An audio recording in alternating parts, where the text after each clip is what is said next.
Hi guys, this is Coach Carl with the Basketball Embassy. Really excited to be joined today by Santiago Belza.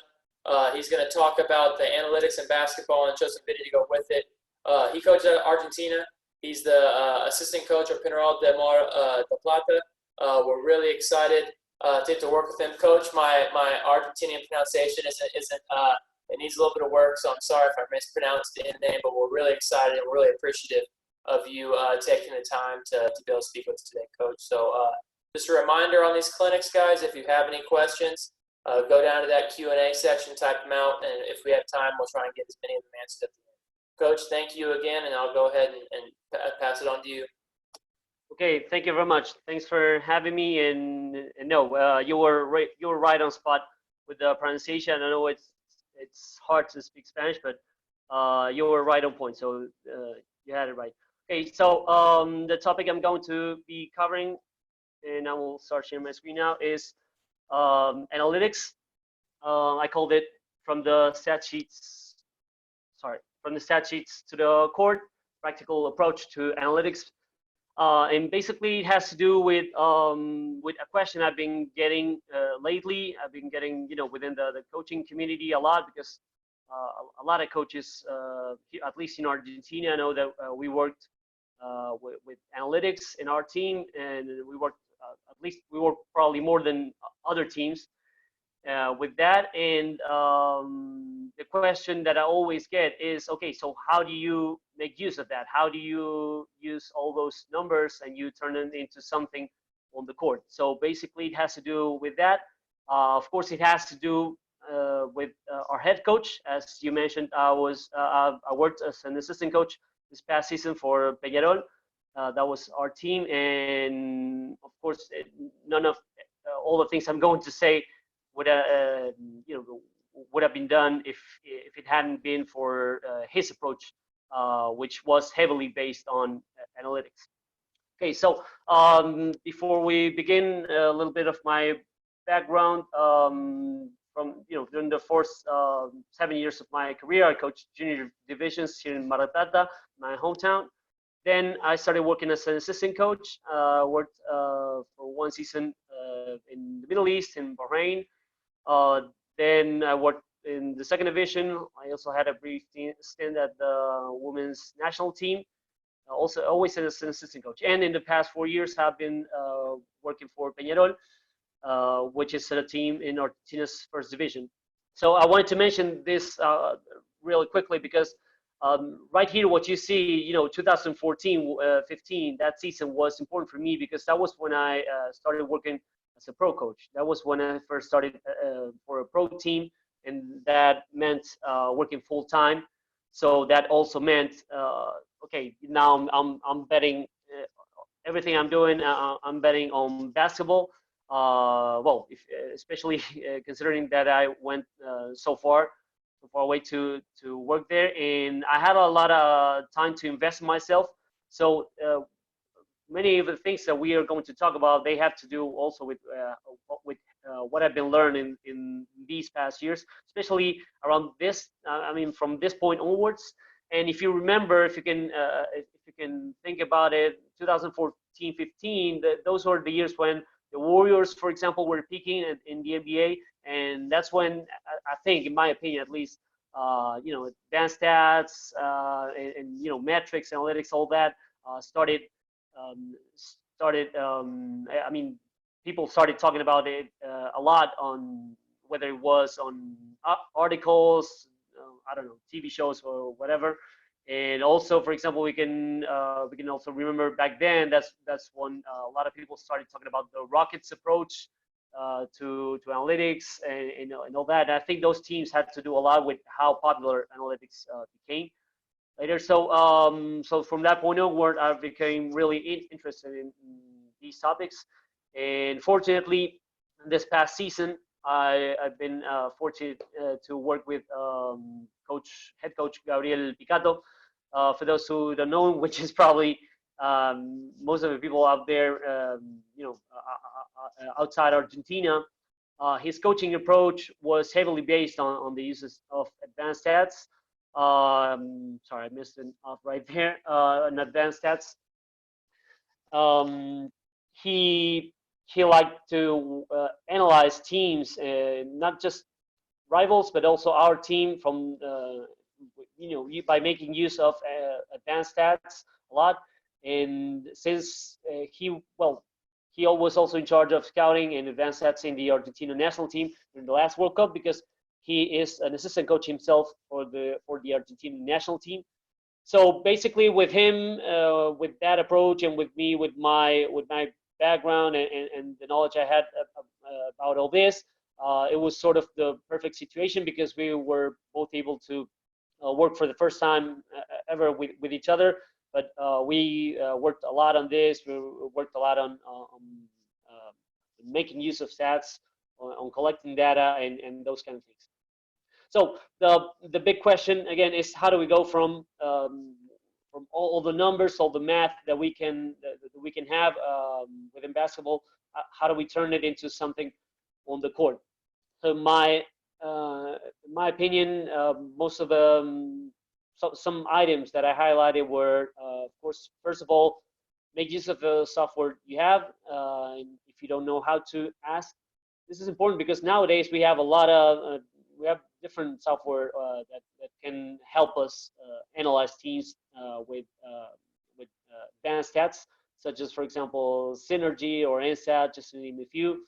I know that Huddle also works in a similar way. Over here in Argentina, we had Synergy up until last season, but then for this season, the league decided to stop paying for it for the whole league, and so each team had the option of buying it on their own individually, which meant that for low budget teams such as ours, that meant that we weren't able to get it, basically. So that's when I go to item number 2 here. So when you don't have any, you have to try to track as much data as you can.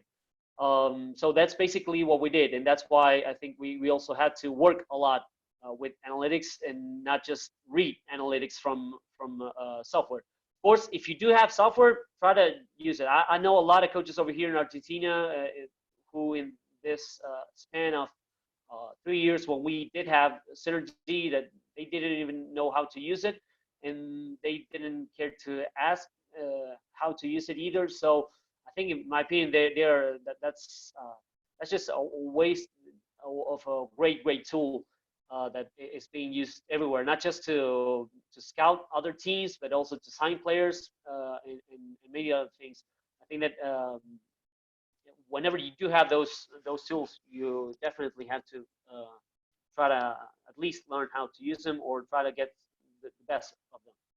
So since there's a lot of data, even if you don't have those if you don't have that software, the challenge still remains, which is selecting now is more challenging than collecting. Collecting data is something that maybe I think it was quite valuable. I don't know, like maybe 10 or 20 years ago, but now there's so much data everywhere that the thing is to how you select all that, how you break all those things that all those numbers that you have, how do you break that down into little parts or into things that can be useful for your team.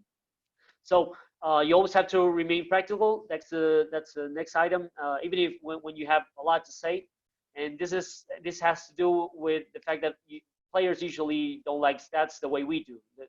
So the fact that we like stats, or we have all these metrics, that doesn't mean that we have to take all that and try to give it to the players, because sometimes it may even confuse them more.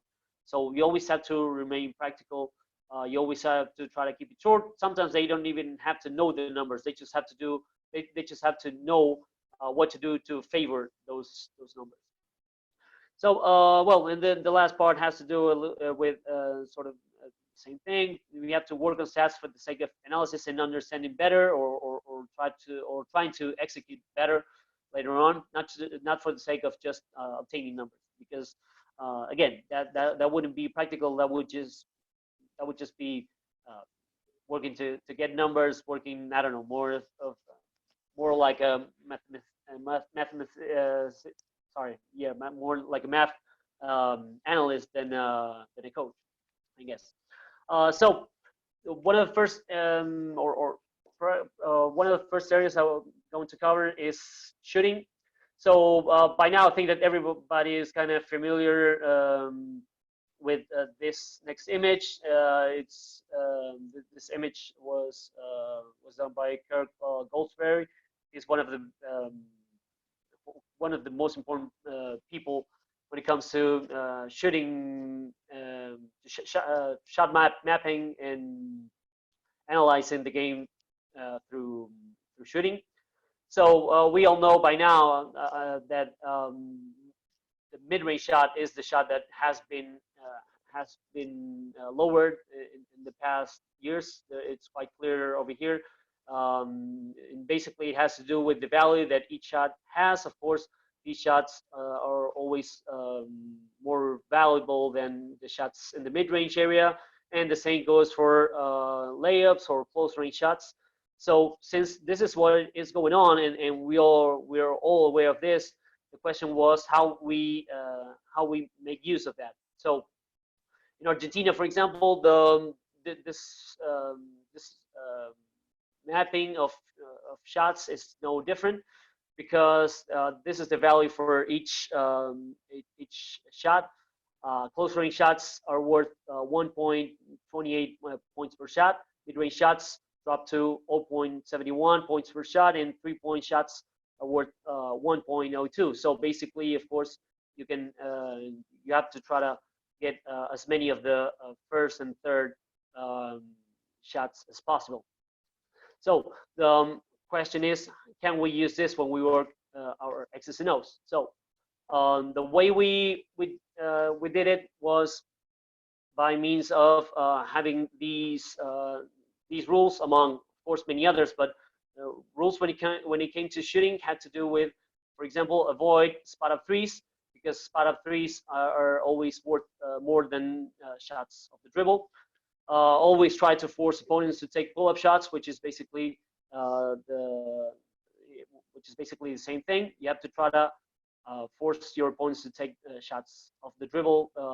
For some reason, it's always harder for players to take those kind of shots, and they always shoot better in general, not just threes, but in general, they always shoot better when the shot comes after a pass.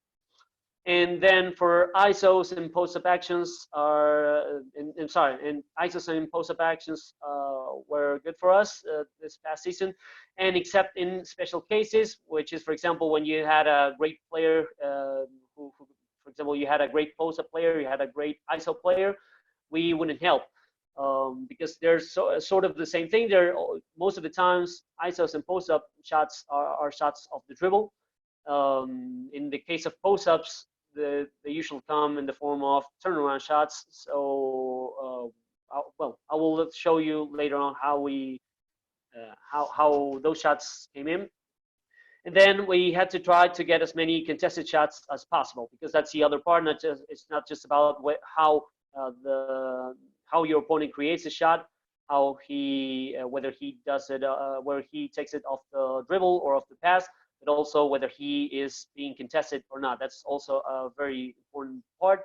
And I think that by now, again, we are all aware of this. The thing is how we make use of these rules. Okay, so on defense, we had these numbers for post-ups. As I told you, we try to track as much data as we could. We tracked, even though we didn't have synergy, we tracked possessions. So we were able to have these numbers for different actions. In this case, post-ups. On defense, they had these numbers. Our opponents shot 15 for 49 from post-up actions. That is 31%, or 0.61 points per shot, which is quite low, as you have seen before. That's probably the lowest number we have seen so far. So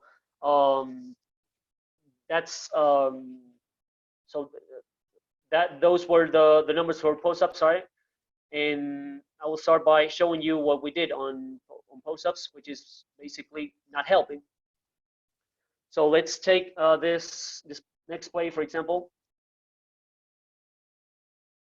So right here, for example, we see a switch. This is our four-man. This is our three guarding the point guard. But well, since they were both similar in size, they were able to switch on that one at least. And then after that, there's another ball screen right here on the side between the small forward and the power forward. So they switch again, these two players, the three and the shooting guard. This is our shooting guard. So now we have our shooting guard against their power forward. So our rule was, and you can see quite clearly here, nobody is going near, nobody is double teaming or doing anything like that. Everybody was just sagging. In this case, we were playing a very good team.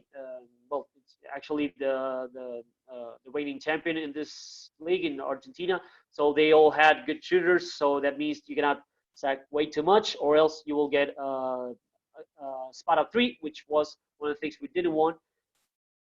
So most of the times, players will try to work, will try to finish with shots like this, which of course is not a high percentage shot. In this case, we wouldn't. Of course, we were not happy with post-ups that got this far. So this wouldn't be something we would encourage. But in this case, it just happened. So our opponent got both feet in the paint, but still he decided to go for a turnaround shot.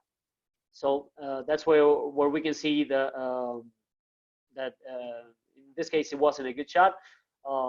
We got a rebound, but well, that was something we really struggled with throughout the whole season. So in this case, we have another post-up action. This is well, I will show you later on, but this is also one of our rules that we had. Drop coverage is always it's also helpful when it comes to trying to have your opponents to shoot mid-range shots, because basically what we were giving up was this shot. In this case, they didn't want to take it. Now we have a post-up again. Nobody helps. And I know it's hard, but you have to try to get your players to buy in. You have to try to get your players to accept the fact that, okay, maybe there are shots that, or maybe somebody will be receiving close to the rim, but if it's a post up, then it will probably be a bad shot, and that's where stats come in. So again, now we have. Again, this is the same team we saw in the first clip. This is their four-man against our point guard, because in transition they ended up with this mismatch. So again, turnaround shot. Of course, if it's a post-up, most of the times it will be a contested shot. And again, they couldn't get a bucket even with the mismatch.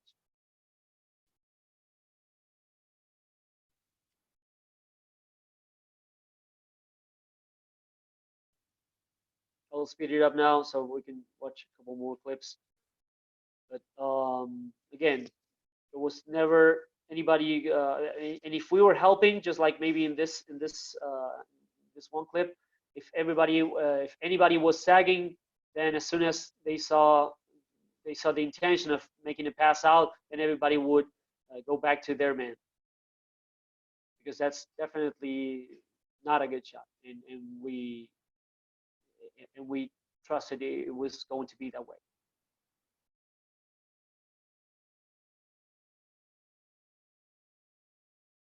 And most of the times we didn't have at least the one that was on the previous clip.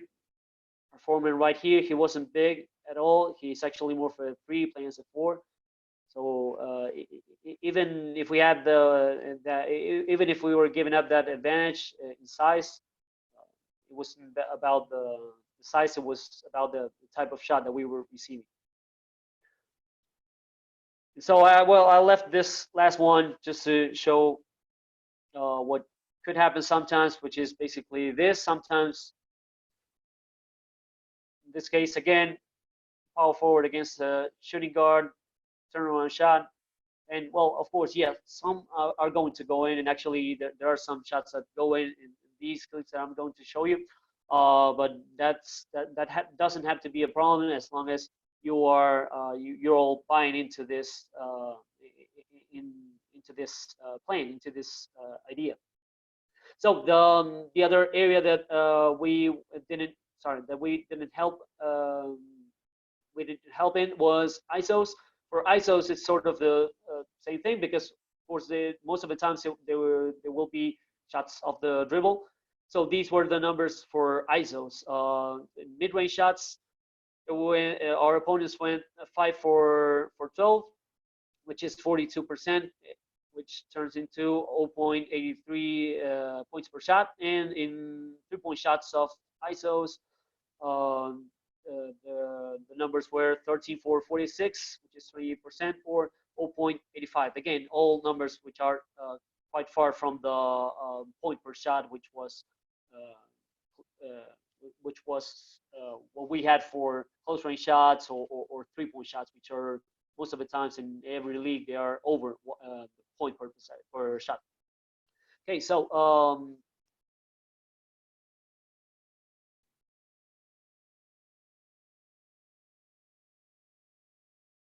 so this is what happened in ISOs for us. Again, we wanted to trust these shots, even if they went in. If that happened, we didn't change our game plan. We didn't change our rule. And of course, this is what we want, right there. For example, in this case, somebody stepping on the line, somebody taking a long two, that was good for us. Even if they were, in this case, for example, this is the top scorer of this team. He was one of the top scorers in the league. So of course he had the ability to hit those shots. But for us, we were just fine with them. So this way, you are working on analytics by trusting those shots. Eventually, they will be better than they will be better, at least on defense. They will be better for your team than shots of passes or shots. Yes, than shots of passes, basically.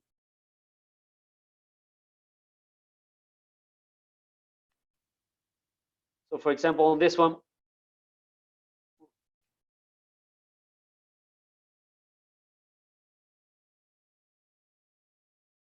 again, this is I wanted to show you. For this one, I wanted to show you both our rule for pick and rolls. This is what we did. Again, always relating everything to what we were talking about, which is analytics, or in this case, mid-range area. So our drop coverage basically allowed us to always try not to allow layups on one hand, but at the same time, if we're giving up any shot, it was going to be this one. In this case, this player is not taking. So then after that, they end up taking this shot when this player played the ice.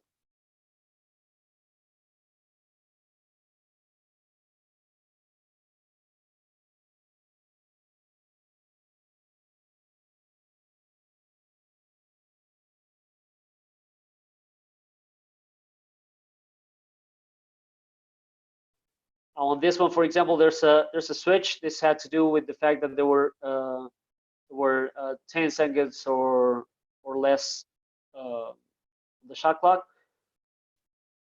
So this is one of our backup fives, and in this case they switch. So there's a clear mismatch. But of course, instead of worrying way too much about the pull-up shot, that was the shot we actually wanted them to take. So our job was basically to stay protecting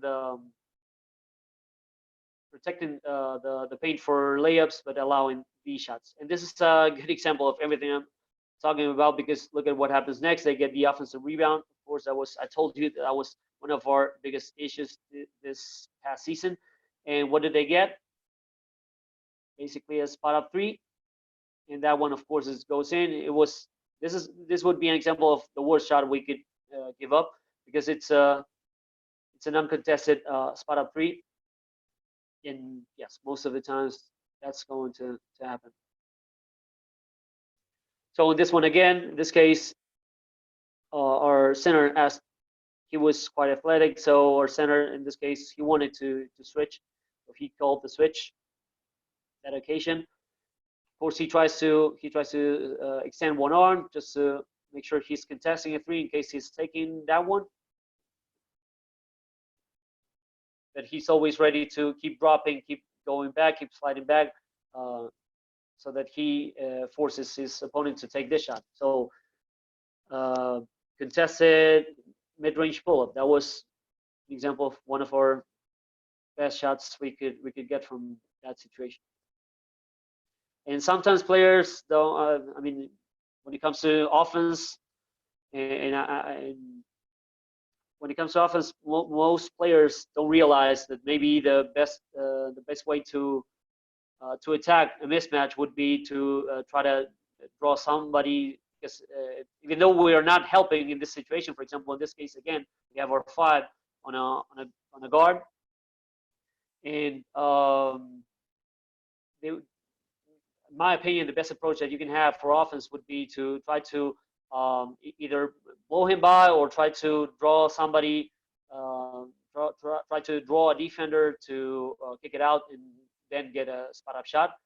But most of the times, players just settle with these kind of shots, and they are difficult. They're tough. They might look good when they think about taking them, but they're definitely difficult. And again, you always have the numbers to get to know that.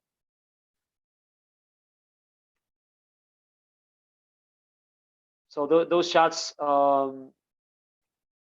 are also really, at least in our league. That's why I have to mention our league, because everything is from our perspective, from my perspective in this case. But this shot, unless you're Luka Doncic, it's not going to be a good shot most of the time. It's really those are really hard to get. Okay. So another area that we this is part of what we have been talking about. So catch and shoot threes, also on defense, where of course had a better percent, had better numbers than threes off the dribble. So catch and shoot threes, they were worth 33%, at least for our team on defense, which meant 1.05 points per shot, and threes off the dribble were worth 0.91 points per shot, which represents 30%. So there's clearly a difference, even though it looks small. It will be huge in the long run. So you have to trust that you have to try to get as many of these shots as possible the second time. So, for example, one of the things that happened to us sometimes was that if we were late, for example, in a closeout, we rather have this player, the one that's receiving the ball right there. We'll play it back. For example, in this case, of course, this player is open right here. So we would rather go all out on the closeout, maybe even jump, which of course is not something that you may want your players to do, but as long as you force them to take a different kind of shot, then that will be better. So sorry. So so in this case, he jumps, he forces him to put the ball on the floor just to readjust, and then he ends up taking a much tougher shot, and that's a shooter right there. Probably if we hadn't contested the first shot, it would have gone in.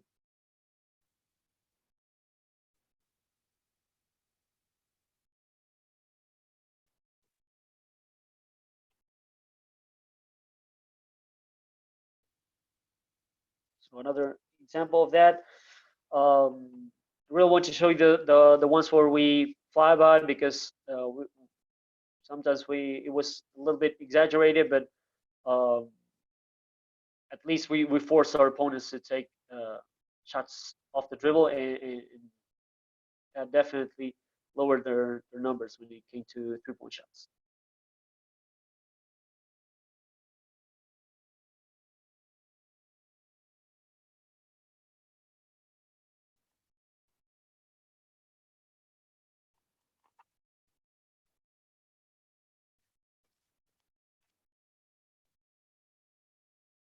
So in this case, we have a similar action. So this player is starting right there. Of course, the spacing was kind of weird, at least for us, that play. So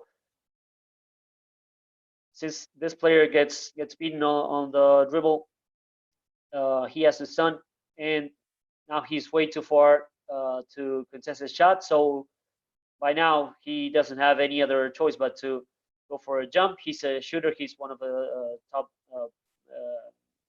He's one of the top scorers in the league. One of the top scoring point guards in the league.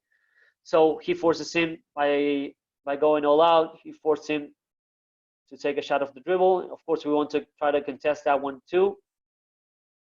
But then it had just become a much worse shot. And this is, for example, I selected this clip because we discussed it a lot with our team, especially with the player who will be guarding the shooter.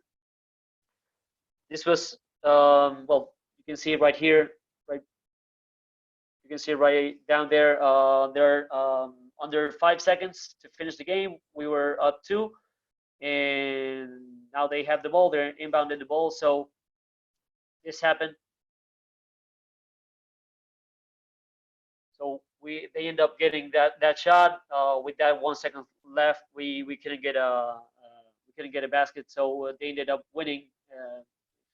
Great in part thanks to this shot. But well, of course, this player after the game was done, he asked us, okay, well, what should I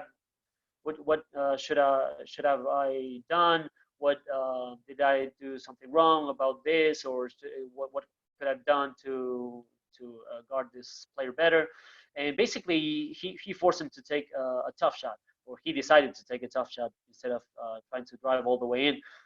So there was nothing to tell this player, this defender, but hey, he got a really tough shot. He got a really great 3. He's a really great player. He used to play ACB in Spain some years ago. So he hit a tough shot, and that's it. You cannot, the way to make your players to get to buy in is to make them trust that those are the shots that we definitely want. If they make one, okay, that wasn't really the problem in this game because that was a great shot. The problem was the remaining 87 points that they had scored before in this game. So that's what we should be really focusing on, and not this great shot. Not going to say lucky because there was no luck in there. He's really just a good player hitting a great shot. So in this case, we have again. This is what I was mentioning about. This is what I was telling you about the drop coverage. So whenever we had a good shooter, we would go over, but this player wouldn't get this close because in case he went that close, in case he went all the way up to here, close to the 3-point line, then there were chances of either the roller receiving a pass and finishing right there close to the rim, or maybe even this player going all the way to the rim after beating our center in case he would speed up. So that was the shot we were always looking for.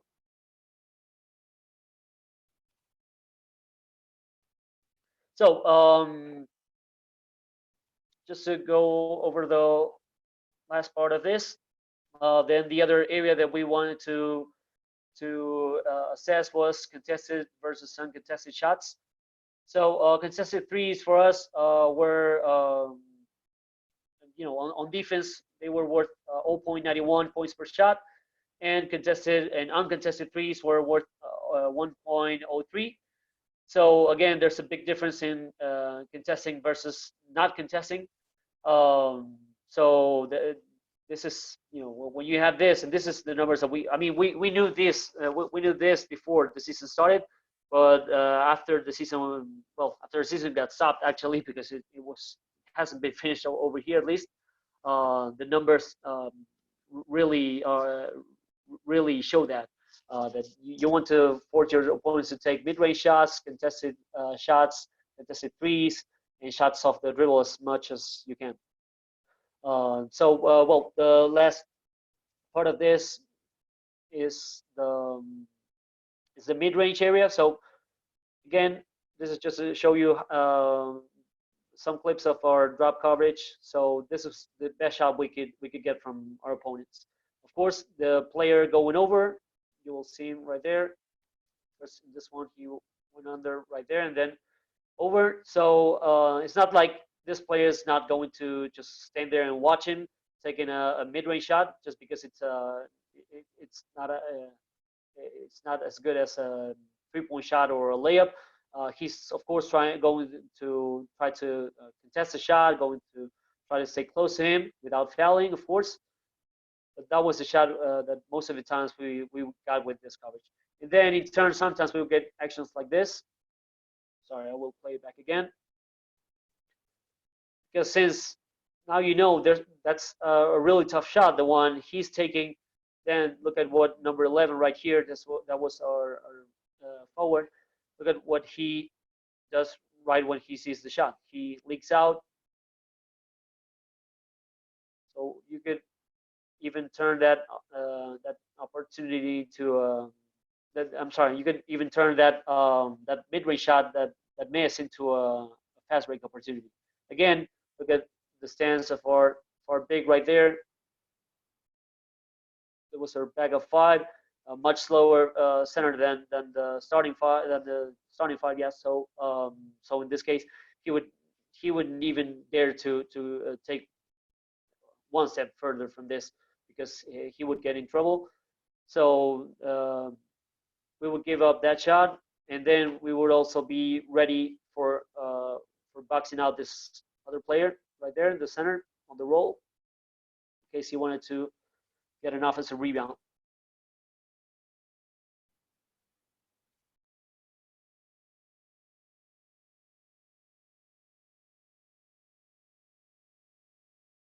You will see that most of the times our centers will just look at them. They may get low. They may get into this stance of trying to make them believe they're going to go and contest a shot, but most of the times, at least, they didn't do it in the end. Sometimes it was hard for them to get used to this because it's hard seeing a guy so close taking a shot right in front of you and not jumping or anything. But the risk was definitely higher if he had jumped in this case, because if he jumps, then this player has a great chance. The roller has a great chance of getting the rebound.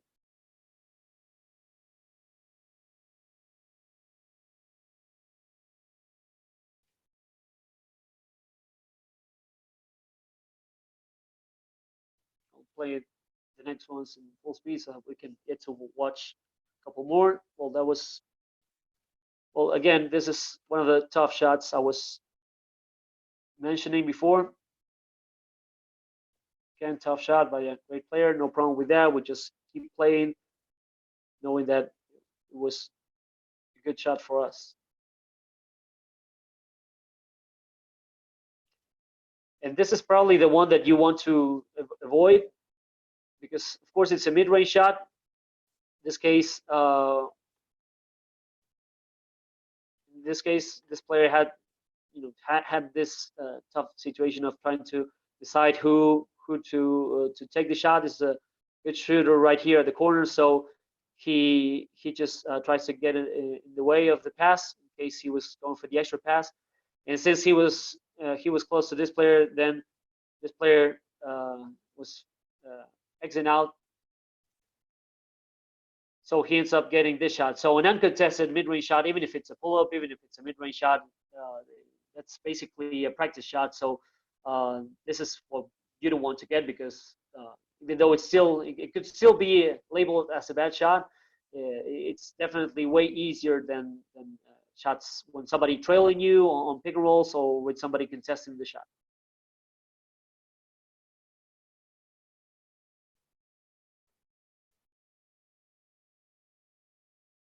Okay, let's watch one more, and I'll move on to the next.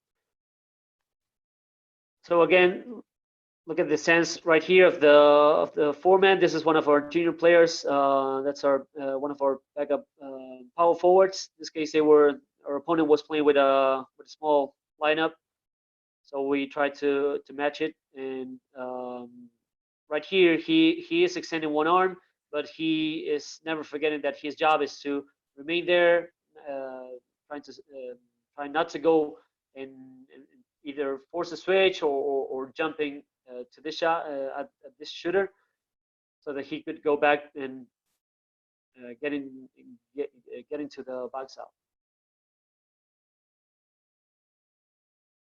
Okay, so I'll go back to the slides. So another area where we used analytics a lot was scouting and evaluating players.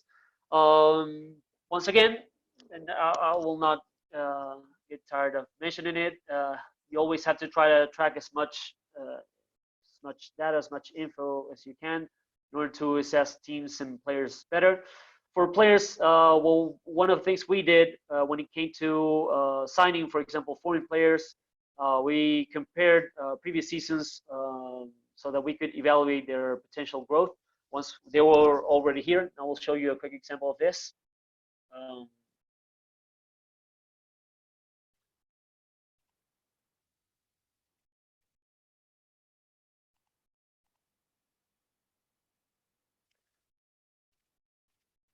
So this is, for example, these are some of the numbers that our starting center had after the first 5 games of the Super 20, which is a preseason tournament.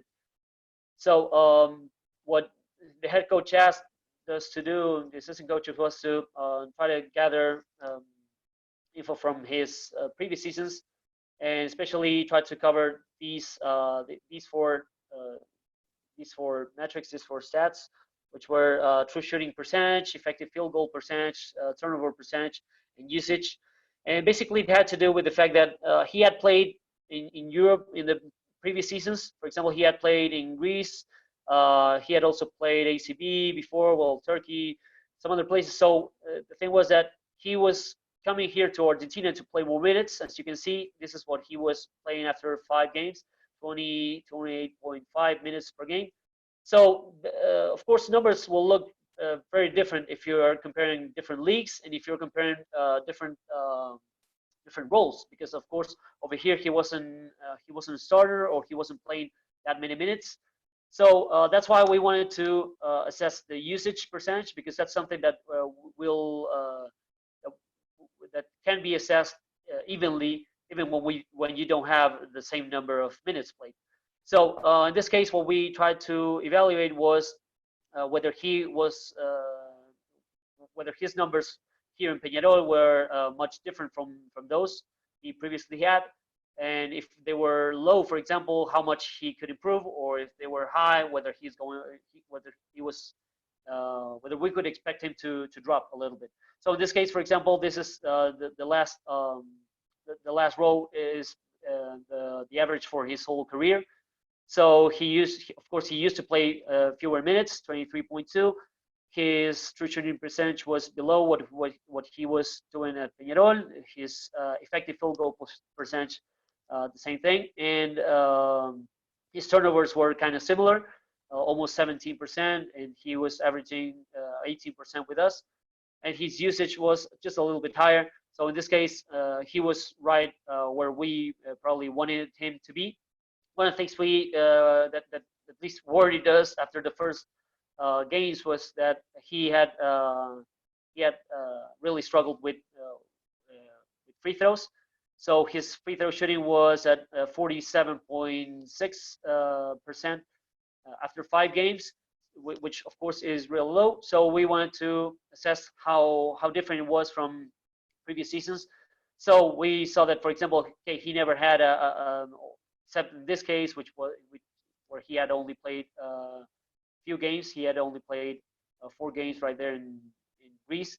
That's probably that was the one time he had gone over 70%. So we could expect him to maybe be a little bit better, but we knew that even though we could practice with him free throws after practices or during shoot around sessions, he wasn't going to go over over these numbers. So that gave us an idea of what he could do. Then, for example, we had our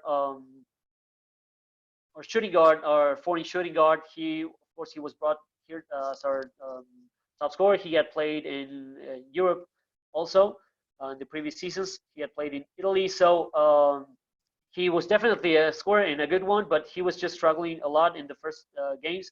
So what we tried to assess here was, okay, is he going to be like this always, or is it just a bad streak or something like that? So these were his numbers here in Peñarol. For example, he was shooting at a 37.9 percent effective field goal percentage.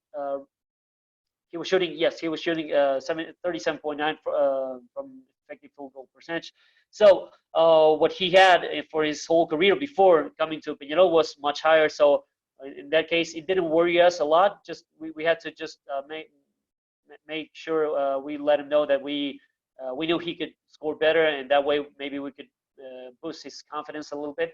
But he was definitely a hard worker and a good player. So it was just a matter of, okay, let's wait, let's try to maybe create some better options for him. But he's definitely capable of hitting shots, because as you can see, for example, this area, shooting or even true shooting, which includes free throws, he has always performed better than this, and even at a similar usage rate, which was 18.8 for his career before coming here, and 21.5 with us.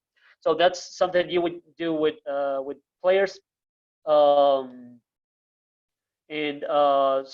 regarding teams, what we did was basically comparing previous games to evaluate where to aim at. Sorry for the typo. Where to aim at with our scouting. So what we did, again, we didn't have synergy this season, so we tried to work on things like the following. So this was what we would do for each game. We would gather a lot of stats for our scouting. So we would gather, of course, the basics. This is the basics. The first 2 rows are the basics, and then over here, what it says is advanced. So these were the advanced stats for this team. In this case, this is when they played at home. This was when they played away. So we broke it down into those 2 areas just to see how different some numbers were when they played in those 2 different scenarios. So, for example, this team right here, they were going to play here at Mar del Plata, so they were playing away. So the numbers that we had to consider, for example, were these. This is them, and this is their opponents. So we had averages for all that, and we tried to get these numbers for both, their offensive and defensive aspects. So this team, as you can see right here, even when they played away, this is a really great team in our league. They had really good numbers when it came to shooting. So they shot at a 36.1 percentage. So basically, what we tried to do with this team was, okay, let's try to see, for example, how many shots of those they get, because they're also good at twos. So within our scheme, within our defensive scheme and rules, let's try to force them to take as many twos as we can.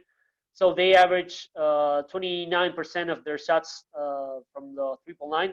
That means these three cells meant what percentage each type of shot represented. So they there's 22% of their shots came by means of free throws, 49% of their shots came by means of twos, and 29% of their shots came by means of three-point shots. So they averaged 22, 22, 49, and 29. And this is what happened later, and this is how we would assess our stats after the game was over. We would have this this stat sheet that we would make. We would use all these metrics. Some of them, of course, I mean, we use this as a standard advanced stat sheet. We split it into quarters, and this is the total for the whole game. So this is the one we're interested in. Basically, we tracked what we did in each quarter just to see when we performed better or worse in each area.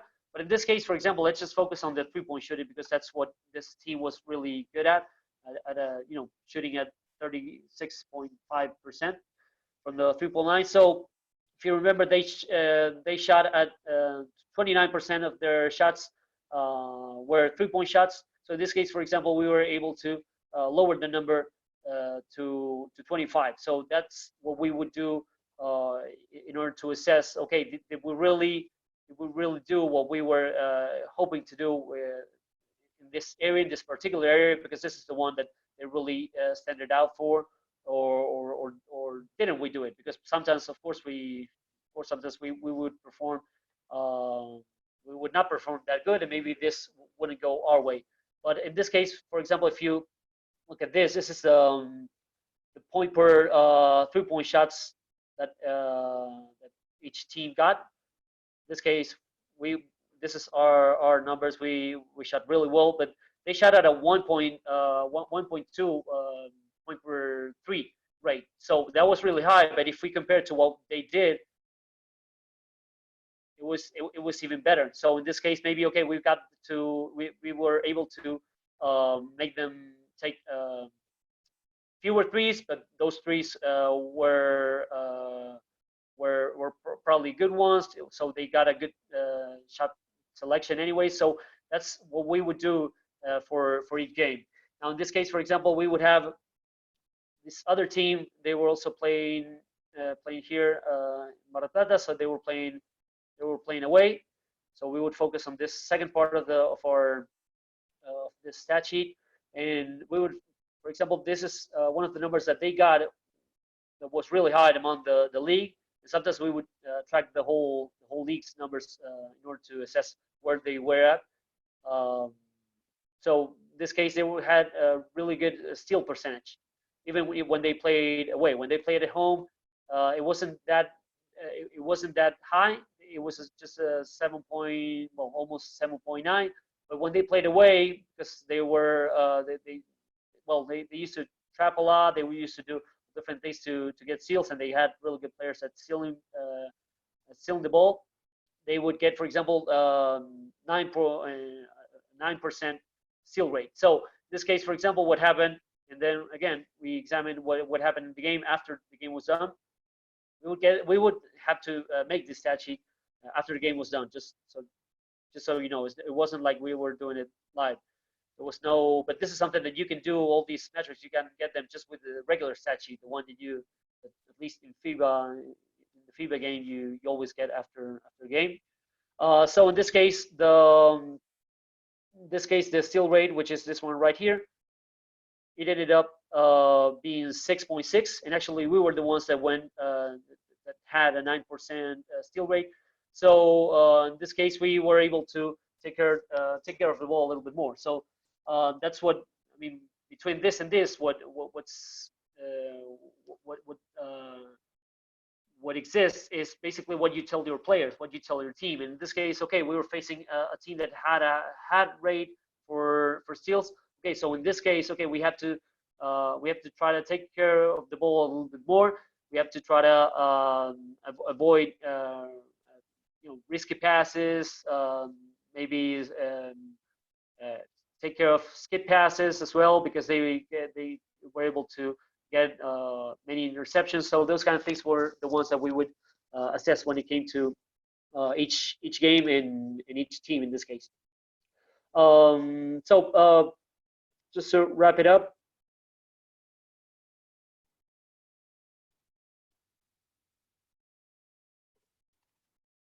So, well, one of the last clips I wanted to show you was what we did when it came to our offense. So again, spot up shots are the ones that you want to take the most. So, for example, in this case, I selected this clip because we have, for example, we have a double team, and we have a double team on our four-man, and he was a really dominant power forward, and this is a definitely a not so good shooter that we had. But even if it's a shooter that's not used to taking these kind of shots, if it's this open, if it's off a pass, uh, you have to know that there's a high chance that he can still make those shots, even if he's not the best shooter in the world. So we would try to get as many spot up shots as we could, even if they sometimes implied some degree of risk. For example, the previous one, because it was taken by somebody who was a little bit below 30% on the 3-point line. But what happens? 30% for, sorry, now we'll go back to this last bit. The 30% that he shoots, that's the total for his season. But when it comes to spot up threes, as you may remember, they always worth more than pull up threes. So, and the same goes for contested versus uncontested threes. So in this case, it was, even though his average says he's a below 30% 3-point shooter, that is probably higher for these kind of shots, and that's probably why it went in this case.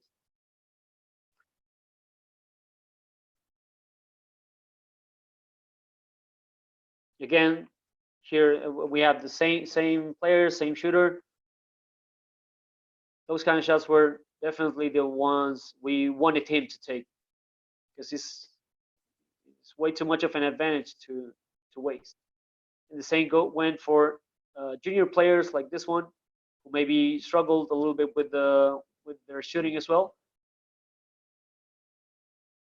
But again, as long as they were these kind of shots, those are always the best shots you can get. And let's see if I can get one. Well, very similar situation again. Pass out from the post. It's funny because if you see right here, this player and the one who was supposed to guard him, he's like, okay, calm down. He's a not so good shooter, but what they aren't really thinking about is that when it comes to shooting that open and off the pass, it's always going to be a much better shot than the one you probably watched when you were scouting that player or the team. Okay, so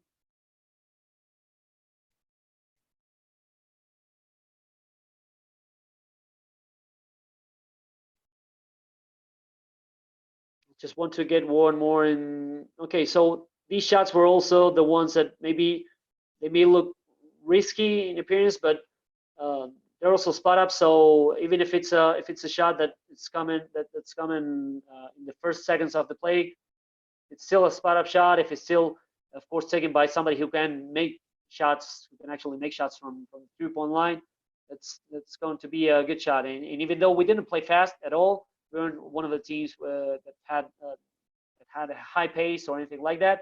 But we were definitely okay with these kind of shots because they are high percentage shots always. Okay, so that would be it for at least for what I wanted to show you. If there are any questions, I'll be glad to answer them. There's always, of course, my social media in case you want to contact me or just talk basketball. Thanks, Coach. That was awesome. That was really good.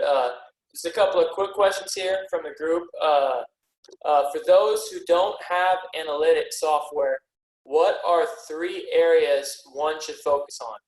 What are the most pertinent stats you look at during halftime? Okay, well, yes, that's really a great question. Okay, so one of the things we really focused the most on was force points per possession. So in order to get those two, you have to get points per possession, points per play. In this case, our coach was always really interested in points per play. So for those who don't know, play is what it's every opportunity you have of taking a shot, regardless whether you grab a rebound or not. So for example, if you are on offense, you take a shot, you miss, and you grab the rebound and then take another shot. That's one possession, but two plays. So bearing that in mind, the most important thing for us was points per possession or points per play, because that's what the coach wanted, because he thought that it really assessed a little bit better what all the scoring opportunities you and your team and the other team had. So in this case, this was the number. We used OER after offensive efficiency rating, but it's basically points per possession or points per play in this case. So to do that, you have to get possessions or plays, the one you like the most, and you have to get the points per possession. And then I would also go with true shooting percentage and effective field goal percentage, because those are they're also closely related to the point per possession rate. And also, for those who are familiar with the concept of the four factors from Dean Oliver and all that, you probably know that shooting is the most important aspect of those four factors. So definitely you want to evaluate shooting, and efficient field goal percentage, of course, assesses that better by rewarding that extra point that the three point shot has over the 2-point shot. Awesome, coach. And then last question, that when you guys are emphasizing analytics to your players, do you discuss like when it's most important, like maybe late in a game when all that matters is you need 2 points, that it's just get the best type of shot possible? Or do you not really, you just tell them play the analytical game the whole time? Or is there times when you tell them to focus in more or less depending on the situation? Well, yes, that's a good question. Our coach, it wasn't.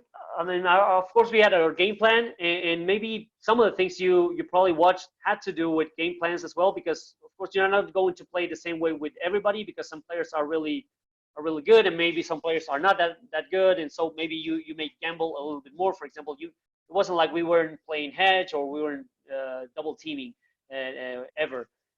So of course we had our game plan for each game, but then there would come times, of course, especially during timeouts, during those times you can actually talk to the players, where the coach would remind them to, where the shots were coming from. Because just like I showed you all the nice parts, all the good defense, I can show you some plays where maybe our center got way too committed with the shooter, and then we got an offensive rebound in turn, or things like that. So yes, it was definitely something that the coach would tell him, but probably not in the form of let's play the analytical game. He would just, he would keep it simple. He would say, hey, we want them to take these shots, and these are the shots that we. And he would even maybe circle the area on the board, because that's what that's what players need, and that's what I was mentioning about. Okay, keep it simple, keep it the players. They're playing, they are tired, there's so much going on for them, for us to maybe remind them the numbers. So we would just try to remind them what to do, so that we could get what we wanted from the stats. That's awesome, Coach. Thank you so much for getting on here. This is great information. I know I'm going to steal quite a bit of this myself. It's very useful. Thank you again for taking your time out of your day, Coach, and hopefully we can hear from you again one day. Okay, thank you very much. Thanks for having me, and glad we were able to connect. Same, Coach. Have a great rest of your evening. Okay, you too. Bye.